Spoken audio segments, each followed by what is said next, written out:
হুমায়ুন আহমেদের উপন্যাস রোদন ভরায় বসন্ত। এই উপন্যাসে একটা খাবারের কথা বারবার এসেছে। উপন্যাসের নায়িকা একসঙ্গে ৩৮টি সিঙ্গারা খেয়ে ফেলার ঘটনাও উল্লেখ আছে। আর সেই খাবারটার নাম হলো মার্বেল সিঙ্গারা, মানে ছোট বা গুঁড়া সিঙ্গারা। আমরা এটাকে মিনি সিঙ্গারাও বলতে পারি। উপন্যাসটা আমি যতবার পড়েছি ততবারই এই আমার সিঙ্গারাটা খেতে ইচ্ছা করেছে। আজকে আমি আপনাদের সেই সিঙ্গারাটা বানিয়ে দেখাবো। আশা করছি সবার ভালো লাগবে। প্রথমে আমরা সিঙ্গারার খামিরটা রেডি করব, তাই আমি এখানে 1 কাপ ময়দা নিয়ে নিচ্ছি। চাইলে আটাও নেওয়া যাবে। সাথে দিচ্ছি 1/4 চা চামচ লবণ। প্রথমে এই দুটোকে একটু ভালো করে মিশিয়ে নিব।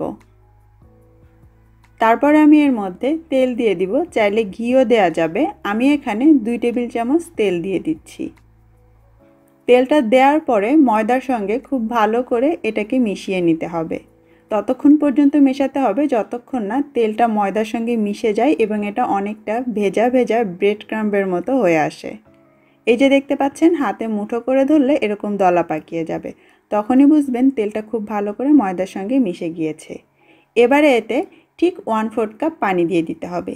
যে পরিমাপটা আমি বলছি সেটা ফলো করলে আপনার ডো এমনিতেই পারফেক্ট হবে। একবারে পানিটা না দিয়ে 2 থেকে 3 বারে অল্প অল্প করে দিয়ে ভালো করে মেখে নিতে হবে।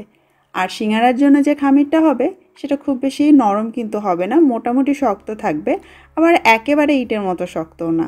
পরিমাপটা ফলো করলে এমনিতেই আমি যেটা বলছি সেরকম একটা খামির তৈরি হয়ে যাবে। এই যে দেখতে পাচ্ছেন, একটু এবড়ো থেবড়ো এবং কিছুটা শক্ত টাইপের একটা খামির। এখন এটাকে 20 মিনিটের জন্য একটু ঢেকে রেখে দিতে হবে। খামিরটাকে ঢেকে রেখে এবারে আমরা সিঙ্গারার পুর তৈরি করে নিব একদম নতুন আর ঝামেলাহীনভাবে। তার জন্য একটা বাটিতে আমি ছোট সাইজের 3টা সেদ্ধ আলু নিয়েছি। একটা কাঁটা চামচের সাহায্যে এটাকে একটু থেতলে নিচ্ছি। একদম ম্যাশ করার দরকার নেই, একটু চাঙ্কি থাকলেই ভালো। তারপরে এর মধ্যে আমি একে একে বাকি উপকরণগুলো দিয়ে দিব। প্রথমে আমি এতে 2 টেবিল চামচ দিয়ে দিচ্ছি কাঁচা পেঁয়াজ কুচি। তারপরে 1 চা চামচ দিচ্ছি কাঁচা মরিচ কুচি, 1 টেবিল চামচ দিচ্ছি ধনে পাতা কুচি, 1/2 চা চামচ দিয়ে দিচ্ছি আধা ভাঙা শুকনা মরিচ, আধা টেবিল চামচ দিয়ে দিচ্ছি চাট মশলা, 1/4 চা চামচ দিয়ে দিচ্ছি ভাজা জিরার গুঁড়া, 1/4 চা চামচ দিলাম আমচুর পাউডার, 1/2 চা চামচ দিচ্ছি লবণ এবং 1 চা চামচ সরিষার তেল দিয়ে দিলাম। চাইলে ঘিও দেওয়া যাবে। এবার এই সব কিছু একসঙ্গে ভালো করে মিশিয়ে নিতে হবে। অনেকেই হয়তো জানতে চাইবেন যে সরাসরি কাঁচা পেঁয়াজ দিলাম সমস্যা হবে কিনা। সমস্যা তো হবেই না, খেতে আরও ভালো লাগবে। তাছাড়া সিঙ্গারা অনেক সময় নিয়ে ভাজা হয়, এই সময়ের মধ্যে পেঁয়াজও সেদ্ধ হয়ে যাবে। আর আমচুর পাউডার চাইলে আপনারা বাদ দিতে পারেন। যদি দিতে চান কিভাবে বানাতে হয় সেটার রেসিপি লিঙ্কটা ডেসক্রিপশন বক্স থেকে দেখে নিতে পারেন। সিঙ্গারার জন্য আমাদের ঝটপট ঝামেলাহীন পুর তৈরি, আর 20 মিনিট পরে আমাদের খামিরও রেডি। এবার আমি এটাকে ছোট ছোট কিছু ভাগে ভাগ করে নিয়েছি। আপনি যত ছোট সিঙ্গারা তৈরি করতে চান ভাগগুলো ততটাই ছোট করতে হবে। আর একটা ভাগে কিন্তু 2টো করে সিঙ্গারা হবে। এজন্য আপনার পছন্দ মতো সাইজ অনুযায়ী আপনাকে ভাগগুলো করে নিতে হবে। এখন প্রত্যেকটা ভাগকে একটু লম্বা করে বেলে নিতে হবে। এবার তো আর বলার কিছু নাই, দেখে বুঝতে হবে। আর এই সিঙ্গারাগুলো আমি একটু পাতলা করেই বেলে নিয়েছি, মোটামুটি রুটির মতো। আপনি চাইলে পরোটার মতো মোটা করেও বেলে নিতে পারেন। তারপর ভাজ করার জন্য একটু পানি নিয়েছি যাতে আটকে যায়। দেখতেই পাচ্ছেন কিভাবে করছি। এখন আর কথা বলবো না, আপনারা একটু দেখুন, দেখে বোঝার চেষ্টা করুন।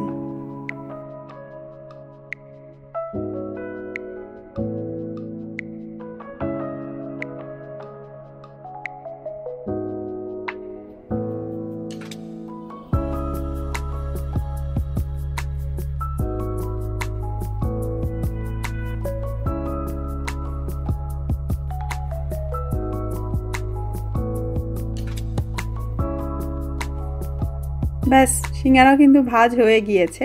সিঙ্গারা আসলে অনেকভাবে ভাজ করা যায়। আপনারা যেভাবে করতে অভ্যস্ত চাইলে সেইভাবেও ভাজগুলো করে নিতে পারেন। সিঙ্গারা হলেই হলো।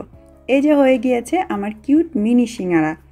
এখন যদি আপনি সংরক্ষণ করতে চান সেক্ষেত্রে সিঙ্গারাগুলো এভাবে ভাজ করে নেওয়ার পরে একটা প্লেট বা ট্রেতে রেখে সরাসরি সেটা ডিপ ফ্রিজে রেখে দিন ঘন্টাখানেকের জন্য।